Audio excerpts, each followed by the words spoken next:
Watch out for me, I'm about to glow. Dave, Nowstalgia. I mean, what a weekend, man. Dude. I don't even know really where to start with I thought we'd have a relatively light content this week, and it's just Beauty and the Beast, but no. Drake record, and it's really great. From the clouds. It's really good. And we're going to talk about Drake. We're going to talk about Beauty and the Beast. Oh, yeah. A couple of other... odds and ends. Yeah, things that we think are important to mention. But first, we just wanted to say thank you to everybody that's been watching on YouTube, sharing YouTube. Please share with your friends, subscribe, give us that follow, rate and review us on iTunes, tweet the show at NowstalgiaPod. That's right. I'm so used to plugging the SoundCloud at this point. SoundCloud.com/NowstalgiaPod. Direct link to the YouTube channel. Mm-hmm. Subscribe. So why don't we jump in some movie news? Not Beauty and the Beast movie news, though. Not yet. So, Dave, have you ever seen The Matrix? I have. It's pretty good. Once or twice, yeah. I think it's a cinematic classic. Yeah. For 99, it's kind of a big deal. Well, what do you think about a reboot? Yeah, it definitely came out of the blue, out of thin air. Last Tuesday, Hollywood Reporter, exclusive report that Warner Brothers is in the early stages of developing a relaunch of the Matrix series, basically continuing the franchise in some capacity. Mm-hmm. They've got a writer's room going. Details still scant as of now, but the idea is there and seems like they're going forward in some capacity. Pretty much all we know is Zach Penn is writing it. Yeah, Zach Penn, who has actually a pretty good tracker. He's writing the treatment, so he's writing the idea. So if it looks good, they'll actually get a screenplay commissioned. But yeah, he did the stories for Avengers and X2, and next year Ready Player One with Steven Spielberg. So he's definitely a prolific writer as it is. But really interesting, I think, is that they're looking at Michael B. Jordan. I mean, who isn't? But we cast him in White Man Can't Jump. I was gonna say another recently announced reboot. He did Rocky 6 basically? 7. Rocky 7, right? Creed. The other one. And then maybe he'll be in White Man Can't Jump. I don't know if that'll happen. Be awesome. But if she'd be in The Matrix too, just every reboot. I mean, the idea of a young Morpheus film, not tangentially connected to the original trilogy, sounds cool. But when the report comes out, the Wachowski siblings, they're not involved at this time. Mm-hmm. Then Zach Penn says that, hey, if we were to have Keanu Reeves' character Neo come back, we would just have Keanu come back. We wouldn't recast him. So it's not actually a reboot. I think the messaging was a little off initially. Right. So it's just like a continuation. And an overwhelmingly negative response right away. What do you think? Dope or nope? Well, we've never seen a classic film trilogy that goes back in time and starts from the beginning go poorly before. So it's probably going to go really well. Right. Well, I don't know. I didn't think we needed any more Matrix. I think it should have been left alone. But yeah, that's the thing. Matrix Reloaded and Matrix Revolutions aren't actually good films. Not really. Really. I mean, they're cool. Yeah. The mythology is kind of interesting, I guess, but they're far from the original, right? And also, how do you make that work with a young Morpheus but an older Keanu Reeves? Are you going to be doing that CGI? Maybe they'll do just one. I don't know. I mean, I get the idea. Let's just make a big movie with a rising huge star already, right? And just throw in the universe for the sake of the IP. I mean, I guess I get it. I'm not as up in arms about it as other people, but I mean, I'm not optimistic at the time. But if they're getting a big writers room together, get some talent. I mean, I'm sure they'll do their best. But then again, they're also behind the DC films, so it could easily go terrible. I like The Matrix. I just don't think I care enough about it to be passionate one way or the other about this project at this moment. Yeah. Once we get more details, if it even moves forward, then I'll probably care a little bit more. Right. But it's so early right now. It could not even happen. So we're not going to take the red or the blue pill just yet. So stay tuned. Let us know what you think. Tweet us at NowstalgiaPod. So Dave, why don't we move on to Beauty and the Beast? Because I really want to spend some time talking about Drake, but I also don't want this podcast to be 4 hours long. Good point. So Beauty and the Beast, I went to go see it this weekend, and it was sold out every theater I tried to go to. Trying to be about that content, stay up on your films, and you were denied. Man, I mean, I think I get a little bit of a pass just because I've been trying to keep up on so many shows, but I did feel very bad that I wasn't going to be able to talk about this on the pod. But regardless of me giving money to Beauty and the Beast, I made a ton of money this weekend. Yeah. 170 million stateside. I think it was more than 174, I believe. 174. 350-ish global. It just crossed over into being the 6th best debut domestically of all time. And it was the #1 pre-sale for a family movie on Fandango ever, beating Finding Dory. Yeah, it's the biggest ever opening for a PG title. Crazy. In last year, that was Finding Dory, and also has the overseas record for that. So that's a huge deal. But I actually thought was even more interesting is that, well, it's also the second biggest debut ever that's not from the summer, only behind The Force Awakens, obviously a December release. Mm-hmm. But about the actual figures of who went and saw this, 40% of the audience was male, and nearly half of the audience were adults and teens. Which is nostalgia. And that's unheard of for a PG film. Yeah. So that's great. And those numbers came right from Disney. Well, pretty much everybody I talked to that's around our age or even a little bit older, so that they went, especially if they were female, they were like sitting there like with like their mouths open, like looking the just tale of excited. All this time. Yeah. Pumped. I mean, I was gonna go with my girlfriend, and she was more disappointed than I was that we weren't gonna see it. She was so set on seeing it. I didn't actually realize this, but May 2016, when the teaser trailer for Beauty and the Beast was dropped, it got 91.8 million views in the first 24 hours, which is the record for a teaser trailer. That's more than Force Awakens got. I had no idea it was the most watched trailer ever. I mean, this story, I think, it just captures a point in time for the people that take in media the way that we do, online, through YouTube. And it's also the kind of thing where not only does it's a story that kids can go see and still connect with, obviously. Yeah. But for people our age, they ride hard for it. But then they also connect with their parents around it because their parents probably brought them to see it when they were little. So there's a whole, I mean... Or got on the VHS in my case. And probably wore it out for a lot of people.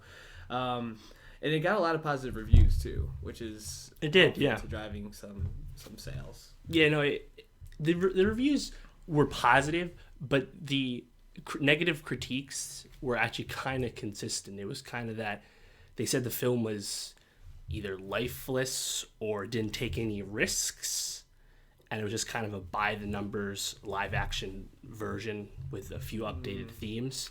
And honestly, that's kind of what I wanted. I think Disney is wise to play these live-action remakes safe because people are there for the nostalgia to revisit the story. Right. And I think, honestly, especially with Beauty and the Beast, something that's really tied to nostalgia for older millennials, they'd probably take offense to that if they were a little wonky with the storytelling or the filmmaking, whatever it was. And I would actually say that they did kind of take a risk in not casting leads with necessarily amazing singing talent, because that's really what makes a lot of those old Disney movies so amazing, was they had Broadway level talent singing these songs. Absolutely. And the songs are amazing. I mean, Emma Watson, I haven't seen it, but on one of the trailers there's a part where she sings in the original animated film, and she doesn't sing the part in that one, and I know for some people I've talked to about it, they said, I hope that her singing can live up to it, because if not, it kind of takes away from it. So I guess this is probably maybe a good point to jump in. What was your experience with the movie? Was it as good as you expected? Yeah, no, I thought it was really great. I thought Emma Watson's singing was totally fine. Great. I'd say it was good. It wasn't spectacular singing, obviously. Similar to how Emma Stone in La La Land, I was gonna ask. Not spectacular singing, but it doesn't take away from the movie.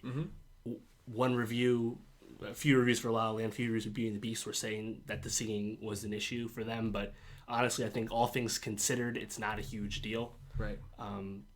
And Be Our Guest and the opening song Belle, they're great, and I think there's no disservice to the music. And Emma Watson, she's fine. I mean, is she the most vibrant Belle possible? No, but she's totally fine, and I think she's good at that, and she definitely looks the part. So, I guess one of the questions I had was how. Because there's so many moving parts with it, and obviously we saw the Jungle Book, but we've seen how animals move, and it's kind of easier to make the animatronic part of it or the CGI part of it. Yeah. How are the effects in terms of getting a teacup to talk, getting a clock to talk, things like that? That also kind of goes into some of the critiques where that visually it almost seems less lifelike than the animated one. Okay. Because I guess Cogsworth and Lumiere and Mrs. Potts, they look almost too real. Okay. And I didn't see that problem. That's just a critique I saw being floated around Wow. there. I thought they were fine. Obviously, they got great voice talent for these very small roles. Amazing. Ewan McGregor, you'd have no idea it's him being Lumiere until Right. he becomes a real person at the end. That's also, awesome. spoilers for Beauty and the Beast if you live under a rock. But yeah, no, like again, you have to critique Beauty and the Beast in the right lens. What we always say, right? You review a superhero movie, it's a superhero movie. A comedy is a comedy. Right. Oscar bait is Oscar bait.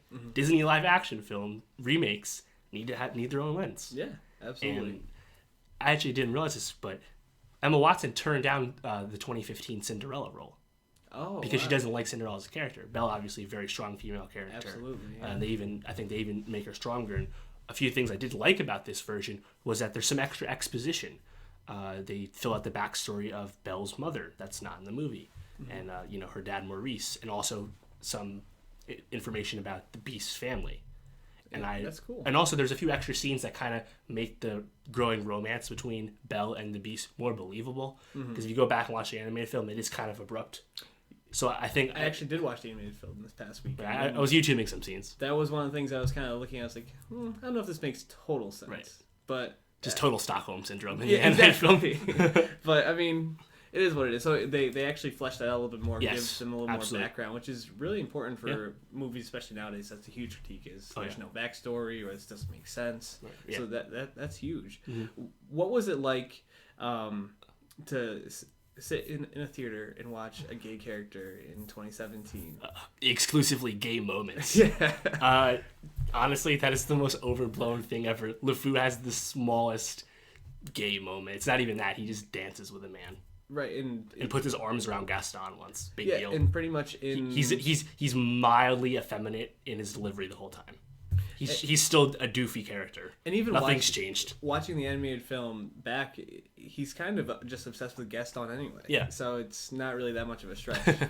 Just another. But Josh Gad as LeFou and Luke Evans as Gaston were good, I think. That's awesome. Yeah. Was there any part that you came away being like, they could have done that better, or this really didn't hit with me? I mean, no, because looking back on the original film, it's not a long movie, and again, it moves at a pretty brisk pace. Yep. And this movie added extra scenes where it could in a bunch of different areas. There's an extra scene with Maurice and Gaston, which was cool. There's a few extra little numbers as well. So yeah, and there's also a few extra characters from the castle. Right. So I think it fleshed it out as good as it possibly could. Again, the critiques that it didn't take any risks don't make sense to me because things were changed and updated. And again, like given that the way the story is, I don't know what else you could have wanted. Yeah.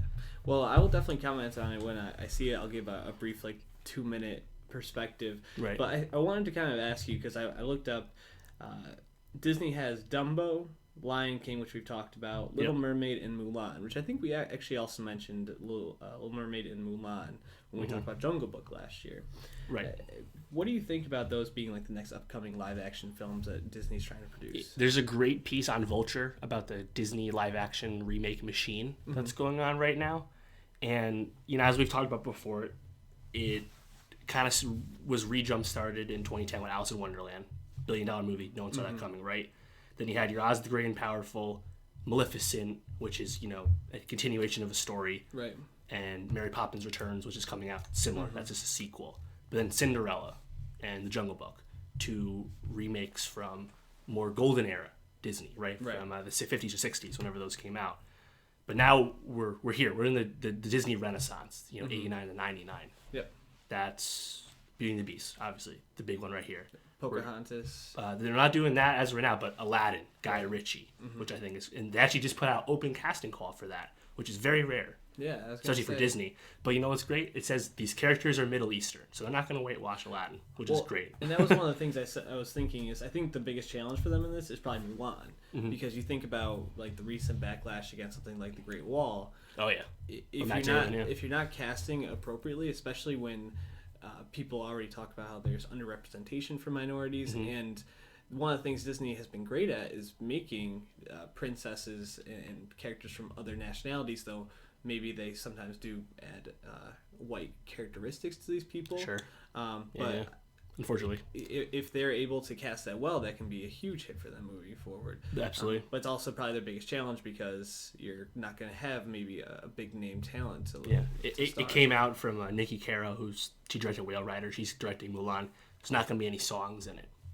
So it's not, and Mulan's not really a musical, but there are songs in it, right? So I guess they decided to just I'll make a man out of you, dude. I mean, apparently, Beauty and the Beast, there was initially talks of not having music, but then they reached out to Bill Condon, who directed it, because he had a musical background, Dreamgirls and some other stuff. But also, similar to Maleficent, Cruella, a 101 Dalmatian spinoff with Emma Stone, is in development. And is she going to play Cruella? Yeah. I would never have ever thought of her as Tim Burton's Dumbo has Eva Green and Danny DeVito signed on. Will Smith asked for $20 million. They said no, so he turned it down, and that led him to that new show coming up on Netflix, Bright, I think it's called. Gotcha, yep. Yeah. Interesting. They're working on a Peter Pan. They're working on a Tinkerbell spin-off Tink with Reese Witherspoon. Mary Poppins Returns is filming right now. That comes out Christmas next year. That's the closest one. And then Aladdin's going to film in the summer. So they're coming, and then Mulan, I assume, soon after. Mary and of Poppins course, will be when Lin-Manuel Miranda finally gets his EGOT. Yeah, let's hope. But possible. I'm actually surprised. I would have thought Emma Stone would have been cast for Little Mermaid. Red hair, pretty much already. There's not a whole lot of info on them doing Little Mermaid. That's the first Disney Renaissance movie, and that seems like a tough one to do because it's all underwater, right? It does, but at the same time, I think that one might come across the best because you think about how far technology has come, especially with CGI. Sure. Jungle Book worked. Right, being able to do anything underwater has always been hard to shoot, but now that you can kind of create a world like Beauty and the Beast, like some of the images I saw from the previews, I think Little Mermaid would be beautiful. Right. Dumbo, I don't really care about. They said it's going to focus more on the circus. Ringling Brothers. I mean, Dumbo's again one of their golden age films, and there's some really racist shit in that film. Yeah. So I'll be interested to see how they twist that. And of course, we're talking about Lion King with Favreau, Glover, James Earl Jones. That's gonna be awesome. So can't wait for that. And this is actually perfect timing because we talked about young middle millennials are adults now. They have that nostalgia. Perfect time for Disney to mine their Renaissance films from the 90s and just put them out. And I don't have any problem with this. This is not getting in the way of them making other movies. No, they're just and again, it's not like they're rebooting them. They're just making them live action. So I have no problem with this. Well, I'm excited to see it and to see these other movies as they come out. I wanted to mention something that's coming out tonight as we record on a Monday night. So this will be coming up. It'll be coming out the day of hopefully posting this. Dave Chappelle, been kind of gone, I guess, since 2007, 2008. Yeah. And back recently, right? Yeah, Saturday Night Live. He did Saturday Night Live. He did 10 shows at Radio City Music Hall. So he's been really making his comeback recently, and his first special is being released on Netflix. So they have 2 of 3 specials that will be released this year. So Dave's been kind of working pretty hard in the last year or so. This is his first return to TV. Be really exciting. Also, you mentioned before the show, Legion got upped for a second season. It did. First season's not even done yet, but yeah, FX knows what they have. You get Noah Hawley.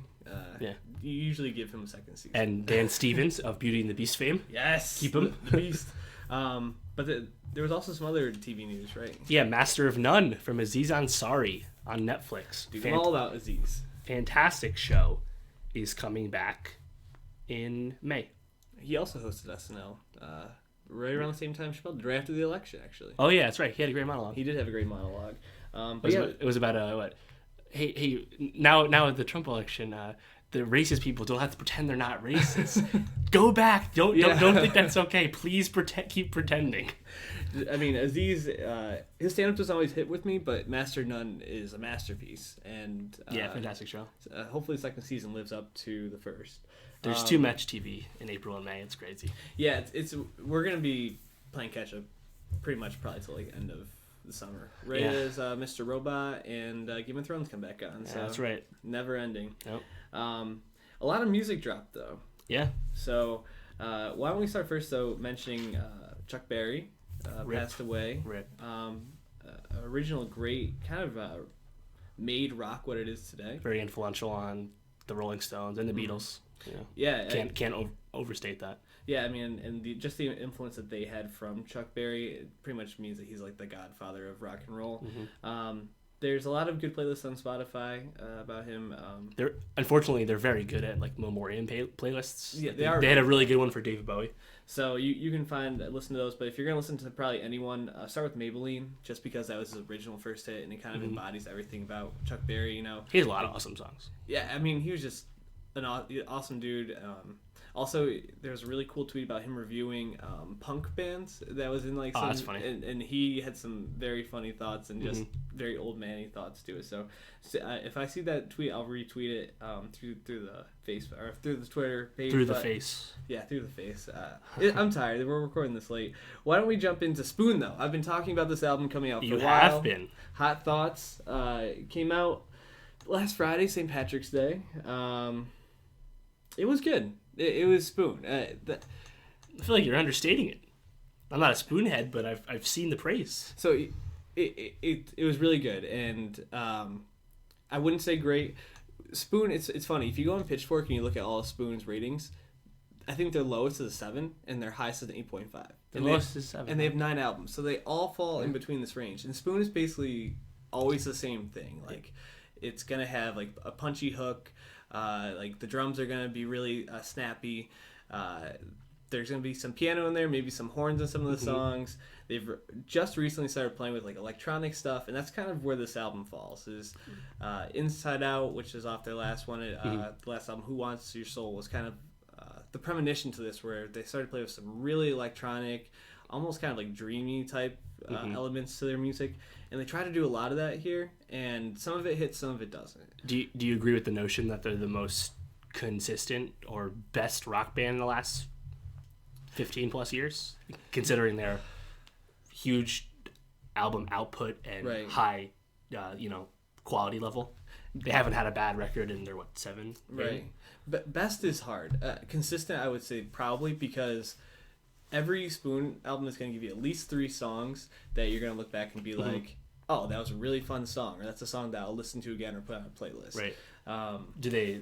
But not so they don't bend the genre, push it forward as much as they kind of just maintain what's good. They never try to be that. Good for them, I guess. Yeah. When you think about Spoon, I think the songs that probably come to people's minds are like The Underdog or off their last album, like Knock Knock is a great example because it's just like very Spoon. It's like their guitar isn't going to blow you away. They're going to bring a lot of rock elements into it, and sometimes they're going to jam, and it's going to be awesome. Right. But most of the time, it's just going to be what you get. It's almost like cheese pizza. It's not gonna be anything that's going to blow you away, but it's always going to be good, and you're probably going to enjoy it.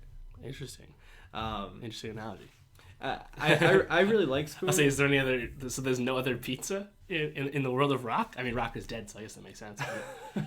No, there is other pizza in the world of rock, but a lot of it now. So Foo Fighters have pineapple pizza? I would probably say Foo Fighters are probably the most influential. Well, I don't know about influential, but probably the best rock band over the last 15 years. Also, they put on an awesome live show. What about the Jam of the Pearls? From the Pearls. Pearl Jam is hard. I haven't been a big fan of them until recently. I've started to get more into them, so I wouldn't say I'm even a big fan now. And I don't think there's anyone else to even consider. They've kind of but they've kind of gone into like a very specific, like they don't really put out albums that gain huge attention. Like people obviously talk about them and they get excited for Pearl Jam albums. I mean, yeah, I feel like they get as much attention as anyone in rock, right? But no one gets attention. I think Radiohead gets in rock circles. They get a ton of attention. Yeah, do they not? I mean, it's hard. It's hard. Who else is even in that tier? I think Red Hot Chili Peppers get a lot of attention. Yeah, but they not been on like a 3-album decline? Oh, they definitely have been. More than that, 10-year decline. But I think that they get a lot of attention, especially for like mainstream people. Sure. Well, yeah, that's the thing with rock. I feel like is all the big bands that get the attention because they started in the early '90s or earlier, right? They just have these huge fan bases, all this longevity. Yeah, that's why they get the attention. But anything else, Weezer's another example. Yeah, Foo Fighters, their first album was '98 or '99. So I guess, but they came out of Nirvana with Dave Grohl. Right. Trying to think who else. Yeah, Pearl Jam. I mean, they were mid '90s. They might have even been late '80s. Yeah, I mean, you're definitely right. Most of the biggest bands that in rock now come from the '90s and probably even the '80s. But to kind of bring it back to Spoon with this, I think I'm trying to feel like how Spoon plays in there because you don't. It's interesting to like. They're not. I don't say they're not as mainstream. They're obviously they're nice with attention, but they're more indie rock, I would say, than anything. I don't agree with the notion that they're the most influential or the best of the last 15, 20 years, but if you want to like compare Spoon to like a baseball player. Which I'm sure a lot of our listeners are huge baseball fans, so this will be riveting for them. It's almost like I was gonna say Mike Trout, but I guess he's like the best one. But he's just consistent. Like he's gonna get like probably like 20 to 30 home runs, steal like 15 to 25 bases. But he's like you're so really consistent at being really good. Yeah, and they do put out really good albums. That's what I'm saying. Like Pitchfork. For as many problems as there are with their grading scale, to give them consistently a 7 to an 8.5 is really good. But they're just not going to have any of those like albums where you're going to look back and be like, wow, that album is probably like number one on my best list. So it's probably going to be like 8, 9, 10, like end of your list. So just a couple of songs on this that I thought would be really good for people to check out, and I'll add one or two of them to our Nowstalgia Best Of playlist through my Spotify account. It's linked at soundcloud.com/nostalgiapod. Just go follow that there. Yeah, and share it. There's good music this year. A lot of it so already. Far. And we got to talk about which Drake songs we're going to put on there. Yeah. There's like probably like 5 or 6 we There's a could bunch. add. Yeah, we got to trim it. Yeah. So Do I Have to Talk You Into It? Great song. Hot Thoughts, the title track. Also, I thought Can I Sit Next to You was like perfect Spoon. Yeah, I mean, I sit next to you every week, Dave, so I appreciate you saying that. Also, First Caress, really good one. Nice. So, check out the Spoon album. Let me know what you think at Shooting World Peace. And tweet at Dave, at Martin Swagger, about how bad Views was, but how good More Life is. Because Dave was a huge Views fan. That's not true. If you go back and listen to our previous discussion on Views. Episode 11, 10 months ago. You will hear me make no terrible analogies to Drake bullying people and making not looking like a fool now. And you will hear Dave looking like a total fool saying that Views may be the best album of all time. Here at soundcloud.com/nostalgiapod, we follow the Kim Kardashian method of receipts. I would be happy for Drake to drop his next album and totally make me look like an absolute fool. Like, I really would. But I guess... Absolute fool. Pat Sheehan. You are one. Yeah, More Life. Fire emoji. More Life is fire emoji. To go back to that conversation, I think the context of that is I was saying Drake is not that good. Yeah, you were taking some shots at Drake's body of work. I still stand because by you didn't like Views. I still stand by two totally different discussions. Views is trash. I think Drake is still a little bit overrated, but this album is really good. Album playlist mixtape is really good. Yeah, so let's start with that. Do you care at all that it's called a playlist? I actually think that's a really interesting direction. You know, Kanye, when he made Life of Pablo a living piece of art that was constantly shifting. Pablo. Yeah. Don't sleep on that song. He kind of laid some groundwork for this type of thing, and I have to assume him and Drake were probably talking about something like this beforehand. It's like video games in the day one patch. It's just never over. What are your thoughts on it? Because I think it's a cool idea to put out like a playlist. As I've said before, the album in 2017 means little, less than the album ever has before. Chance the Rapper and the Chainsmokers don't have albums yet. That means a lot now. So whatever Drake wants to call this project, it's fine with me. Commercial mixtape, album, normal mixtape, EP. I mean, EP actually is as a length definition. That's fine. Yeah. And I think now what we call album is something that the artist puts a lot of tender care into it. It's supposed to flow, have a cohesiveness to it. Yeah. That's a collection of songs, not just a bare minimum amount of time put into the project, but there's actually thought behind it. And I guess More Life, which I think is very cohesive, but, it's just supposed to kind of just flow from point A to point Z. It's interesting, yeah. Versus tell a grand story. Well, I mean... So I'm fine with it being called whatever he wants to call it. Pretty much Drake's story every time is, I'm sad, I've been hurt, I'm lonely. and I'm trying to deal with it. That's pretty much his content. That's 30-year-old Drake. Yeah. Which is okay, especially because where on Views it came across as like cold, kind of inaccessible, not very fun. He goes in a different direction with this. And yes. He even says like, I believe it's in the, I don't remember which song it was, but he says like, I used to be one way, now I'm trying to go a different way, or something along those lines. I don't even remember the lyric. And that voicemail from that lady. And that was his mom. I think it was his mom, but I wasn't sure. Your negativity, Drizzy. Yeah, that's not what she said, but she was something about him being negative or something. Yeah, and how he's never going to accomplish his goals if he does that. So he's pretty much embracing that. Yeah, I can be that way, but I should be different. You're right. The subject matter is not that far off from what Views was, but it comes across so much better because it's not super self-serious. It's not dreary.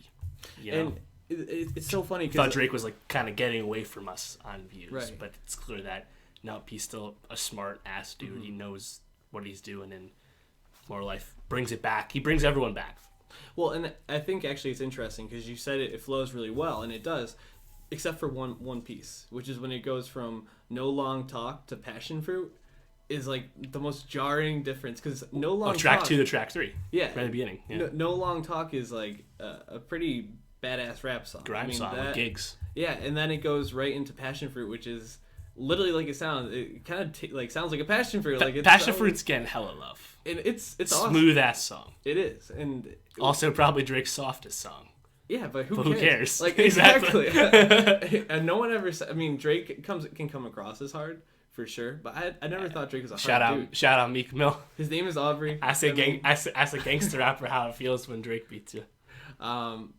So yeah, but other than that, I think the interludes do a really good job actually of changing the tone, and it does shift. I think about like 2 or 3 times. Well, Sampha has a solo joint. Sampha, that 4422, 4422, however they say like that, is awesome.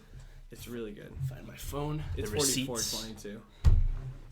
Right, but also Skepta has an interlude as well.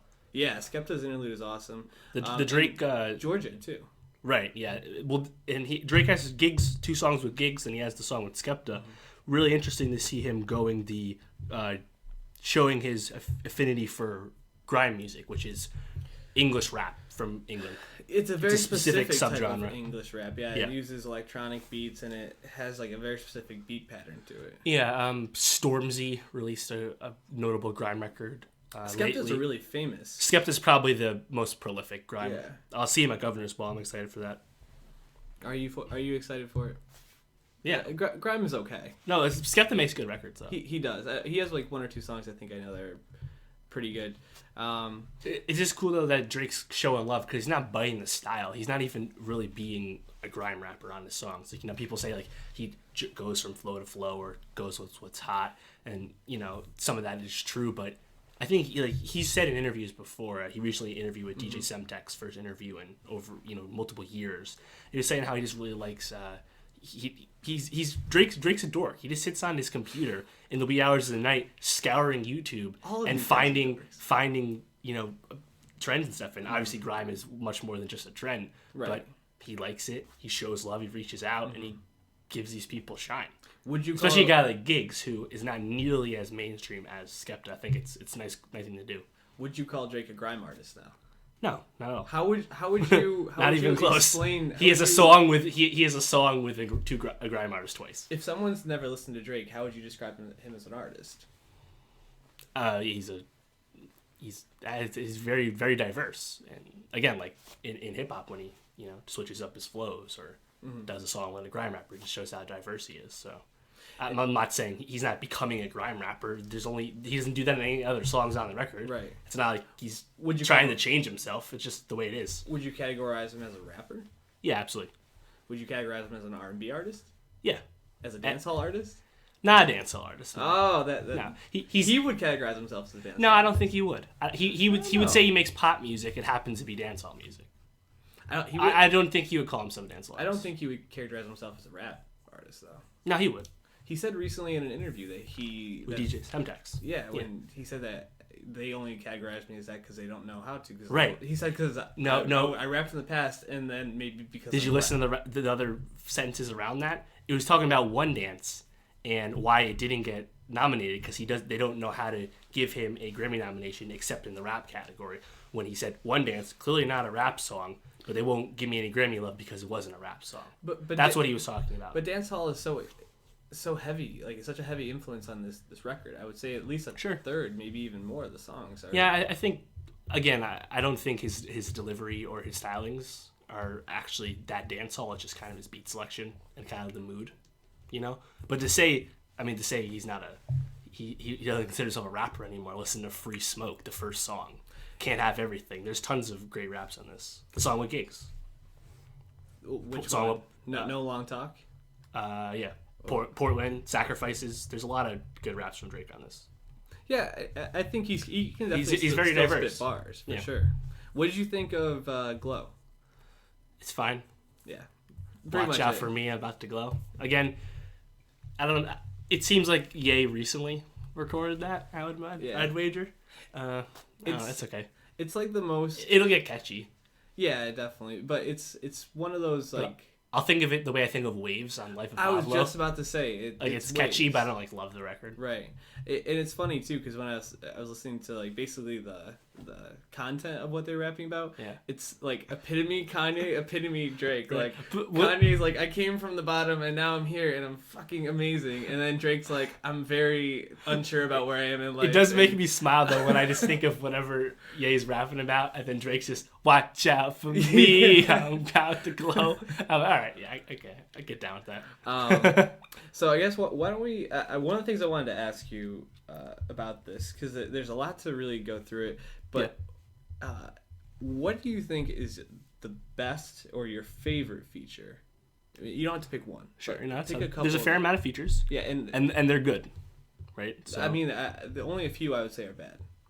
Party Next Door, bad. PND is on Drake Records because he's on OVO, and he's been a very big disappointment these past few years, and has not changed with More Life. I thought Griggs on KMT was kind of corny too. Did she say I'm bad news like da na na na na? Yeah, that is probably one of the more corny lines. Yeah. I think Thug is absolutely fantastic on his two Sacrifices? songs. Sacrifices and Ice Melts. He's also very intelligible. Like you can understand him. He's not at his mumble rap bottoms. I think it's really solid. Yeah, when I was listening to it as I was driving, and when I got a chance to look, I was like, oh, that was Young Thug. That's kind of interesting. I did not know it was him. I didn't recognize his voice, actually. Right. I was like, oh. It's kind of similar to how he was on Jeffrey. So also, Thug's changing. Ice Melts. That people are sleeping on that song, but that's a really good song. Second to last song on the record. So, is it too long? Sure. Yeah. It's an hour 20, but it's also a playlist. So right. It's just... let it happen. Sampha doing 4422 was awesome. Yep. I really thought Georgia was great in her interlude into Together. I think Georgia is probably the one who will get the biggest bump from this because she's the least well known of anyone on here, and like Gigs and Skepta being on a Drake record puts people on the grind, but it's still not a broad appeal as a genre. So. That's not going to make them stars or anything. Exactly. And it's interesting. I also thought, well, obviously Quavo was good, but I thought Travis Scott was pretty good on Portland, too. Portland is just a banger. Yeah. Quavo is very, very quickly becoming excellent on the hook. Mm-hmm. Good Drank, 2 Chainz song. It's on our Spotify playlist. The original song, Quavo does that hook. Then the version we have in the playlist is the Trap Choir doing Quavo's hook. Right. But yeah, he does it again on Portland. Michael Jordan with the tennis shoes. Yeah. Michael Phelps with the swim moves. Undertaker with the tattoos, etc. Yeah, and Travis comes in. I think like it's a great song. Drake starts it off good. Quavo comes in for the chorus, right? And then you just hear some auto tunes. You know Travis Scott's coming and he delivers. And then right after that, Sacrifices with 2 Chainz in the first Thug verse. And 2 Chainz is also on a bit of a hot streak leading up to his. I thought he was White Girls Like Trap Music, I believe, is his upcoming album. All right. Good. I mean, good for him. Shout out Mr. Chainz. Wait, is Quavo's name Quavious Marshall? Quavious, yeah. Wow, I didn't know that. When he had, like, Hot 97 is like, wait, Quavo, what's your real name? And he's like, Quavo. It's just short for his real name. That's awesome. I think Galchester is also a banger. Great bars there. And Blem. Blem is not going to go away. Blem's going to be hot. That'll be on the radio. Also, I'm not even sure I know what Blem means. No. I was trying to figure out from the context of the song, and I was like, oh, so he's... It's a new word. Yeah, I don't know. So, I'm sure it probably means something. It's not phlegm. No. This might be a weird question. Did any, like, beats catch you specifically? Like, not necessarily the song, but the beat? That's a good one. I think Gulchester's got a really tough beat. But overall, I think it's more about the flow, the vibe. Mm-hmm. You just vibe to this, whether it's something like Passion Fruit, or absolutely. Teenage Fever, or something with stronger verses in it. But it's more about the vibe than I think any one beat. I would agree with that, especially that beginning. I think from like song 3 until Blem, like 3 through 7. Yep. It goes Passion Fruit, Georgia Interlude, Get It Together, which.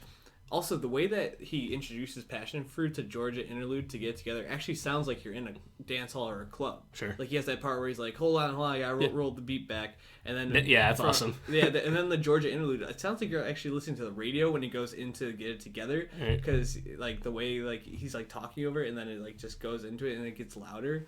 So perfect. Then right after that, Madiba rhythm, same thing.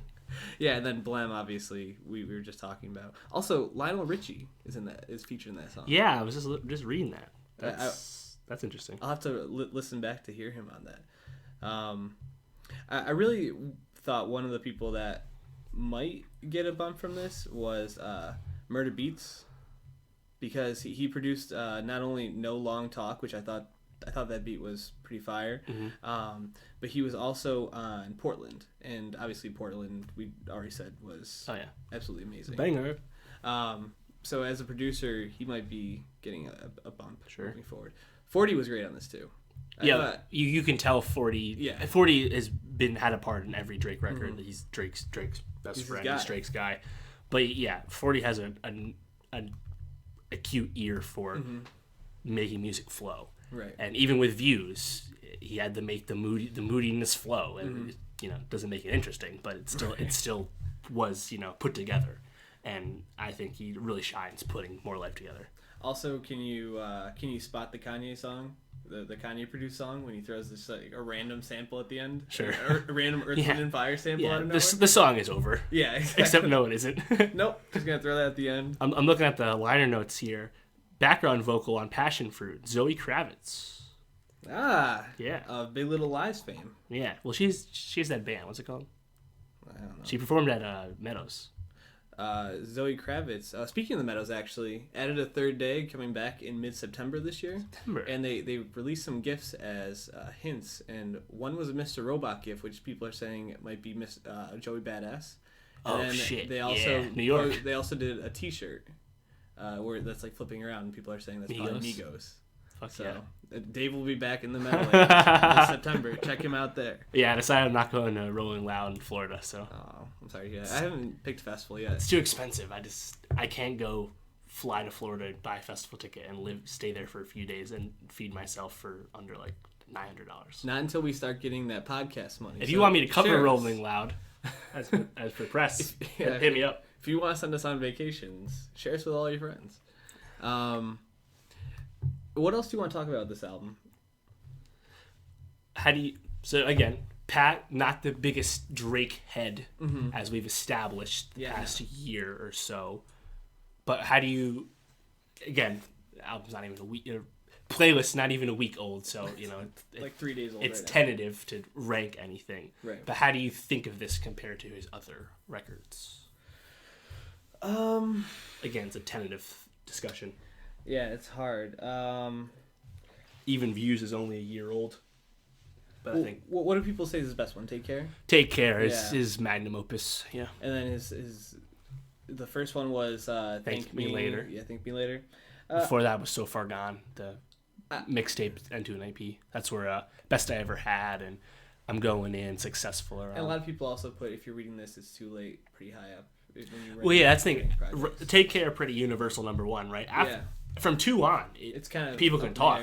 Some people like Nothing Was the Same. Some people like If You're Reading This. I mean, this is probably my favorite Drake project, but it doesn't necessarily mean it's his best. I mean, Take Care. Yeah, sure. It's two different things, sure. Yeah, Take Care is probably his best work, but this is just a really fun listen. And with vibe music. With it being a playlist, this is actually something I was thinking about. If you had to like trim it down to like 10, 11 songs, you could do that and make a pretty fun record that probably, if you put it up against other Drake projects, could be the best one. I think there's a lot of fat in this. We talked about like the Party Next Door song. I do think KMT's kind of not that great and probably could be taken out. Few towards the back, yeah. Yeah, so you could probably cut out a couple of these songs, but I mean, overall, this is probably the most fun I've had listening to a Drake album ever. What about you, Dave? Where would you rank it? Since you are a huge Drake stan, like probably the biggest Drake stan I know. I don't know if that's true. I've crap at this point. I've only seen Drake once. Where'd you see him? 2012, Club Paradise tour. Where was that? What venue? That was at SPAC, Saratoga Performing Arts Center. It seems like a weird venue for Drake. Listen to his lineup though: 2 Chainz, French Montana, Meek Mill, J. Cole, Drake. 3 of them went in one direction, 3 went in a different direction. 2 of them hate each other now. But fire lineup, right? But yeah, number 2 is still a hard decision for me. I actually lean towards If You're Reading This over Nothing Was the Same. It's close. I'm not as high on What a Time to Be Alive as other people, so this is obviously above them. This, I think, has potential to be above Nothing Was the Same for me. Probably will be. Because that's another album that has a little fat. But yeah, definitely top tier. It's gonna be interesting. It's different, you know. It's different than If You're Reading This. If You're Reading This, he was, hyper aggressive. A lot of bangers, and Nothing Was the Same. Was kind of like an extenuation of Take Care, but also his first delving into some of the more moody, self-absorbed stuff that we saw, unfortunately, too much of on Views. So it's in the grouping with If You're Reading This and Nothing Was the Same for me at the moment.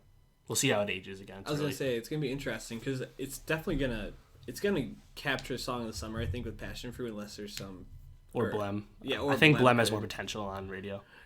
I just see Passion Fruit being like a song you're like on the beach with your friends at, and you just like put that on like the speaker you bring. It feels like summer, honestly. But I think it's definitely going to be something that's going to last at least through the summer. Yeah. And Portland will be a huge club record, no doubt. Yeah, absolutely.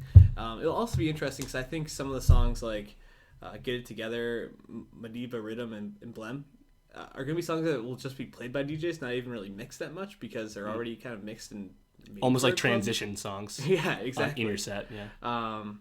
But it's going to... I think the actual rap songs from this might be the things that suffer the most because I think they're not necessarily as memorable, other than maybe Portland. They're not as unique, right, as the other stuff. Yeah. So I think that will kind of take away from it, and they'll get kind of lost. Although there are some really good raps in there. Even Free Smoke comes out super hard. Yeah, I think it's a great intro. Absolutely.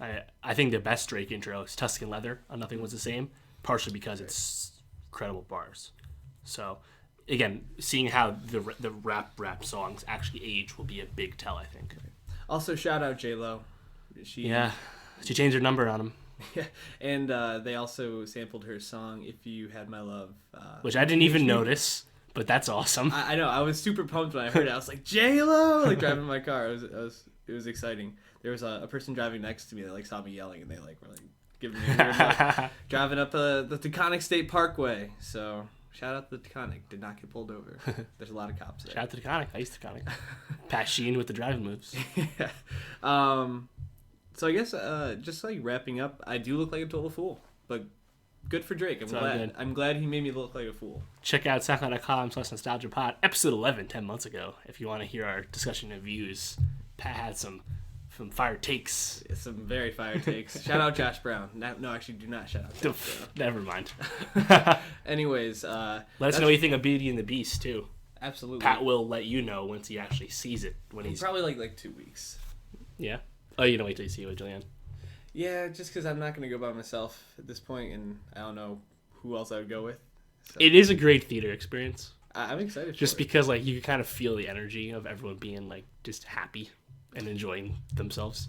Also, Trainspotting 2 comes out this week, so we'll probably see Trainspotting 2, or T2, I think it's being called. T2 Trainspotting. Yeah, and then that can lead into discussion about long gestating sequels, a la The Matrix and Blade Runner and a bunch of other stuff coming.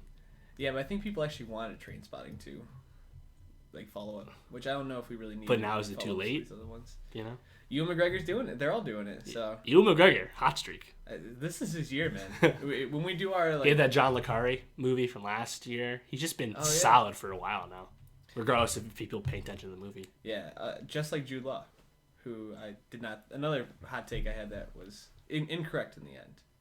You know, Ewan McGregor actually paved the way for Jude Law when he was the Carmelengo in Angels and Demons. You know, he put on the robes first. But we'll be talking about maybe Train Spotting 2 if I see that. Maybe Power Rangers. I'm not. Reviews are Power actually Rangers. better than I thought. I will see it eventually, but I'm not going to see it on opening weekend. I think I'll see it on a plane. Oh, plane movies. So are you Andy Greenwald now? I've actually been planning my plane movies. I think I'm going to see Assassin's Creed on a plane. Do you get to choose? I have not flown on a plane in like a long time. Yeah, whatever they have, you can pick whatever's there. I haven't. Wait, I'll revise. I haven't been on a flight that's long enough to give me a movie. Interesting. Like, I usually just go to like Florida or something like that. They don't give you movies on that? Not the planes I've. Who'd you fly with? Southwest? Yeah, Southwest. They're the only people that don't give you movies. Because they're very cheapest. Jesus. Fly United or so, Delta. I guess that's on me then. No plane movies for me. Right. We'll probably talk Dave Chappelle briefly. I mean, it's gonna be good. Yeah. So I'm looking forward to it. A lot of specials coming. Chris Rock. Yeah. Jerry Seinfeld. And if we get a chance, maybe we'll preview spring, summer movies. Yes. Let's talk about Emma Watson coming back with The Circle. Right. If there's not like another album drop. Eventful listen. There should be Taylor Swift doesn't come out or something. Oh God. There should be some good rock movies coming out, or rock albums records coming out. Yeah, Phoenix should be dropping one. Oh right, Tool.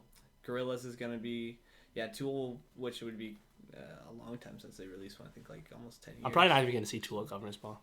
That's okay. I'm just gonna leave.